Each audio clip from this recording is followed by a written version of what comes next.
Senhor esteja convosco. Proclamação do Evangelho de Jesus Cristo segundo Lucas.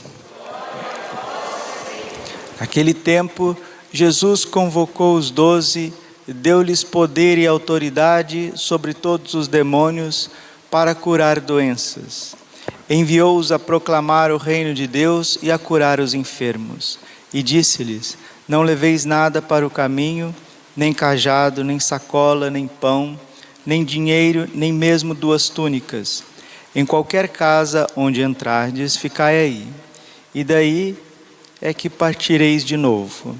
Todos aqueles que não vos acolherem, ao sairdes daquela cidade, sacudi a poeira dos vossos pés, como protesto contra eles. Os discípulos partiram e percorriam os povoados, anunciando a boa nova e fazendo curas em todos os lugares.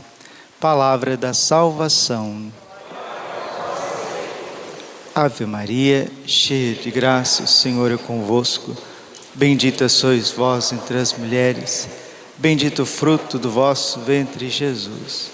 Santa Maria, Mãe de Deus, rogai por nós, pecadores, agora e na hora de nossa morte. Vinde, Espírito Santo, vinde por meio da...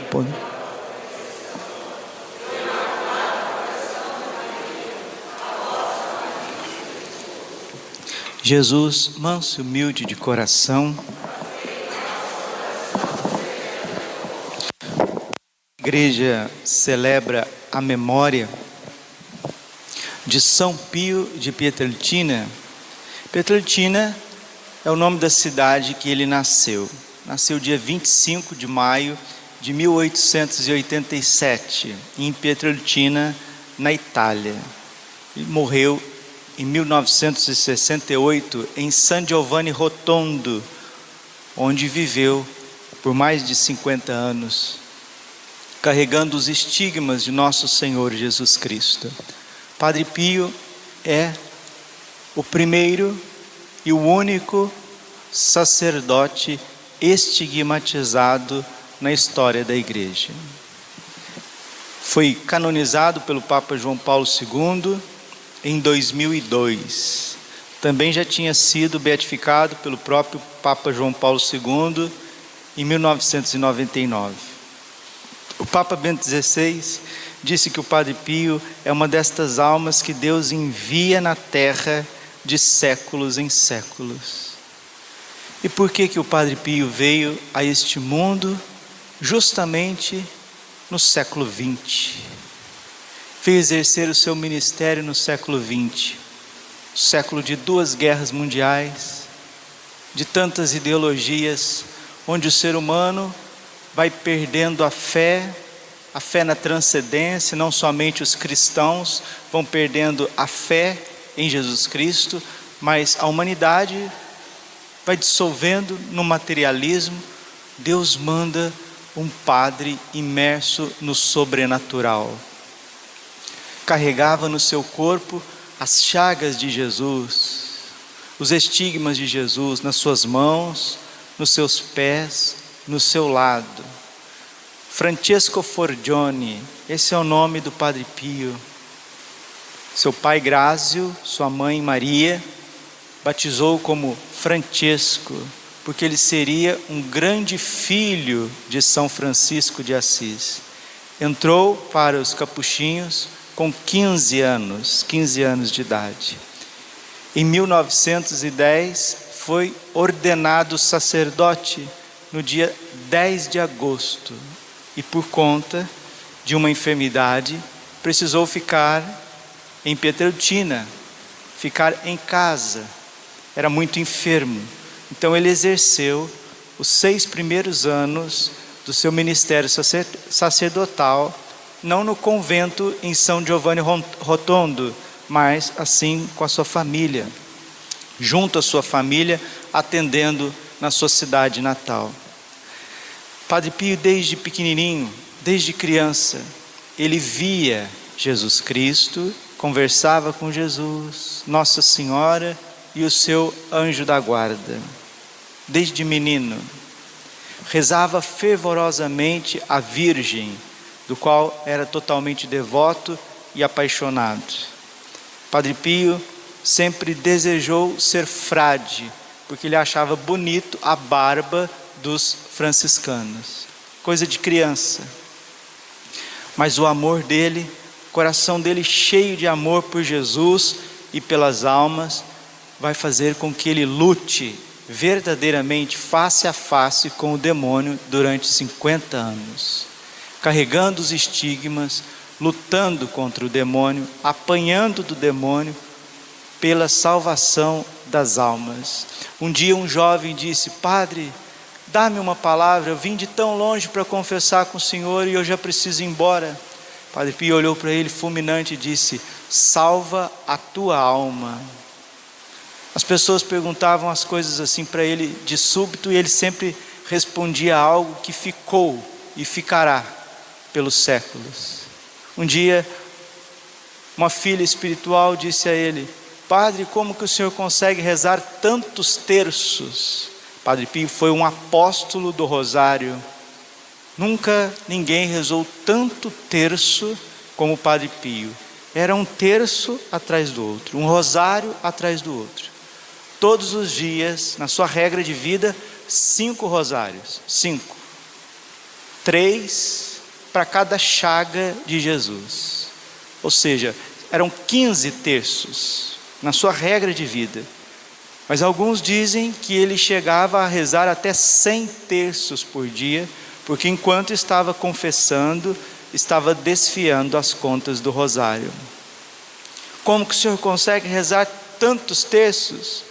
Ele disse para ela: olha, minha filha, como que você consegue não rezá-los?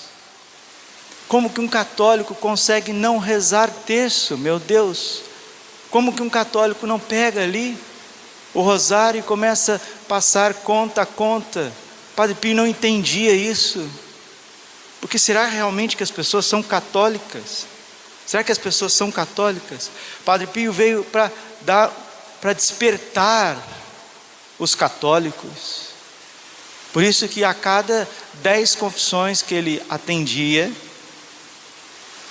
3 ou 4 ele não absolvia.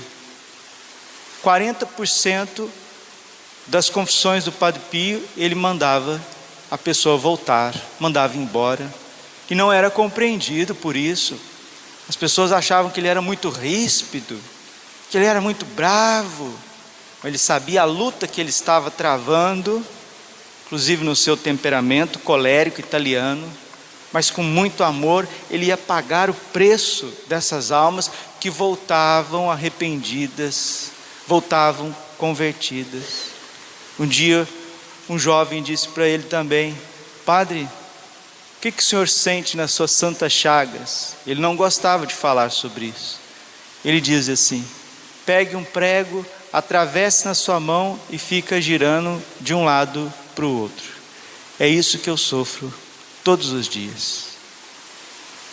Outro filho espiritual perguntou como que ele conseguia ficar em pé com os estigmas na missa. Ele disse: na missa não estou em pé, estou suspenso, crucificado de amor. Um dia o demônio joga o Padre Pio pelo chão, bate, joga na parede e diz: seu frade, tu tens me dado mais trabalho do que São Miguel Arcanjo. É a magnitude desse sacerdote tão presente. Padre Pio está tão presente.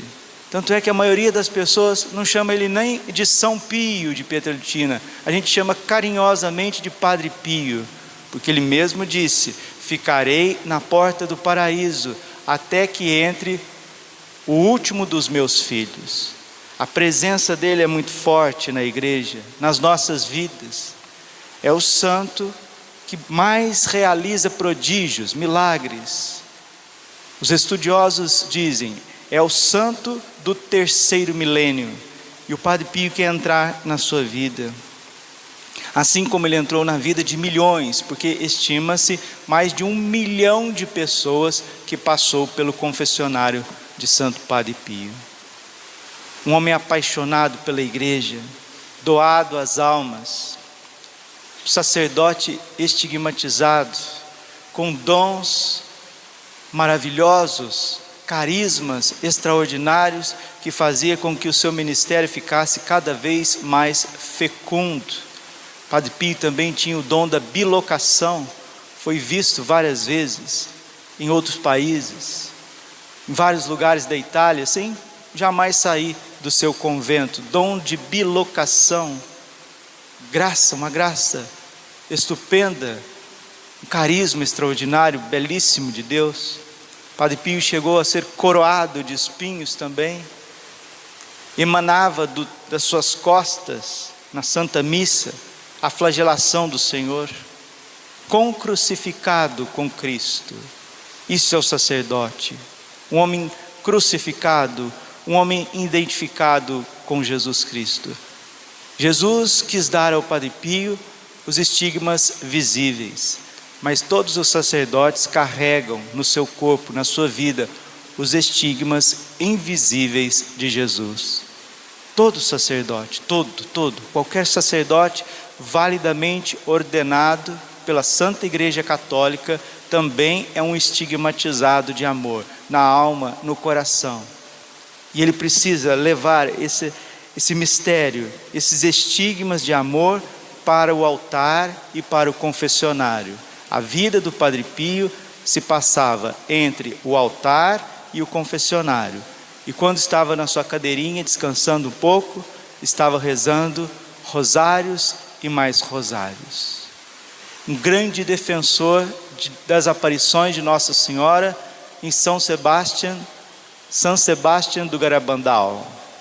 Foi um grande entusiasta de Garabandal, escrevendo para as videntes e encorajando-as, dizendo que era verdade e que elas não estavam alucinando, que a Virgem do Carmo aparecia sim para elas nas colinas da Cantábria, na Espanha, preparando a igreja para tempos difíceis que nós enfrentaríamos.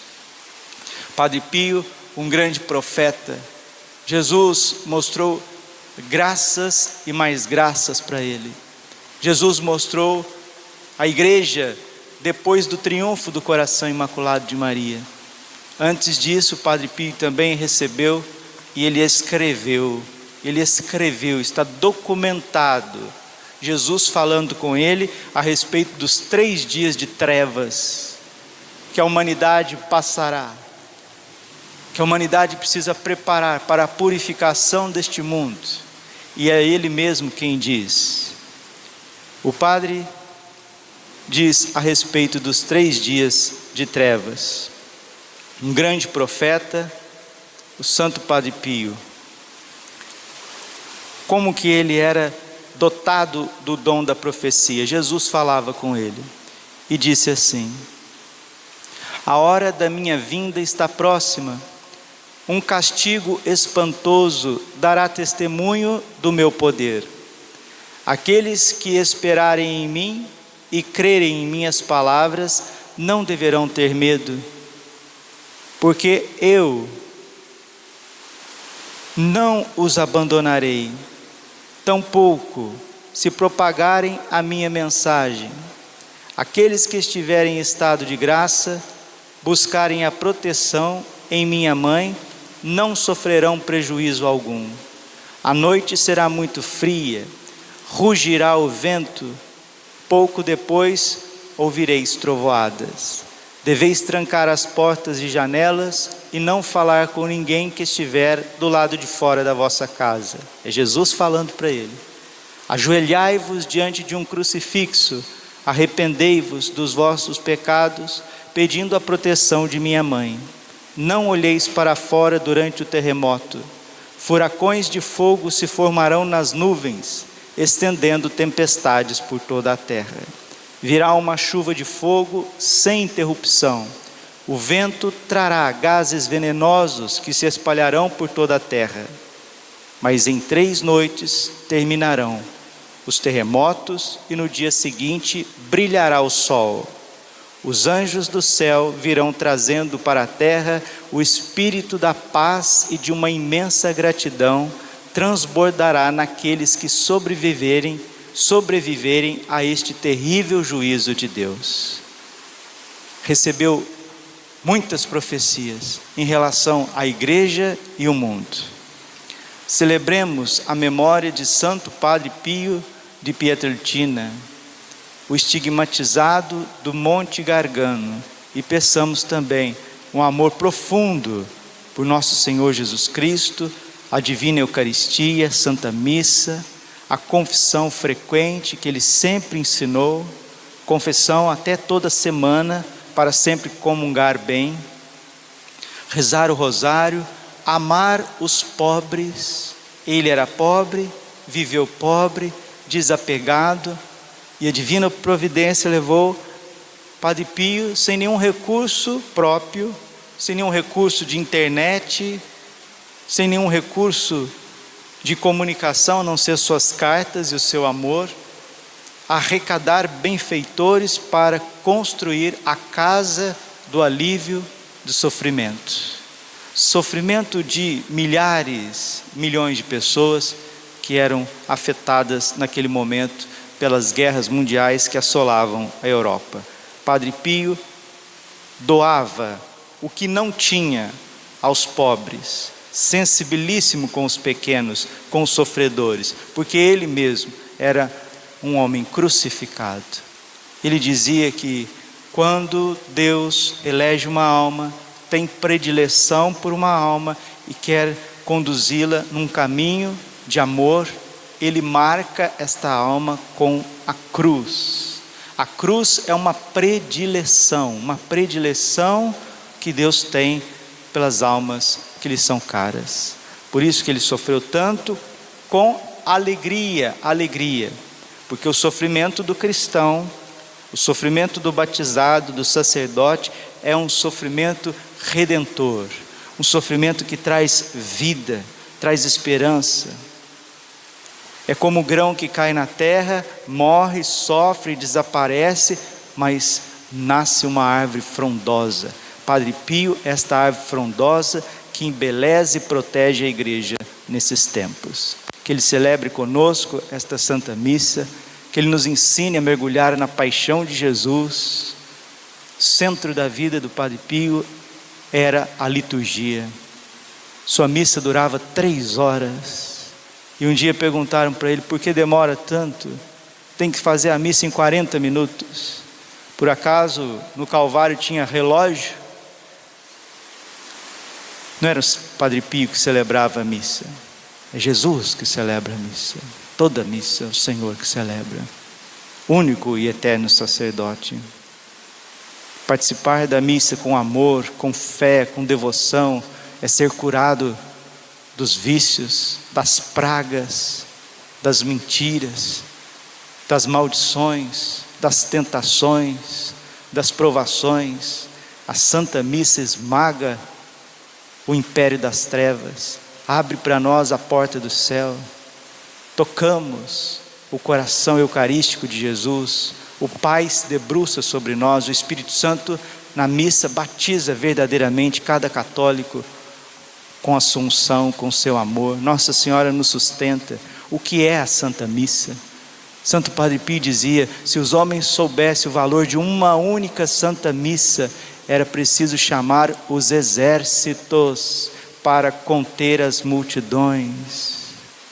Glória ao Pai, ao Filho e ao Espírito Santo, como era no princípio, agora e sempre.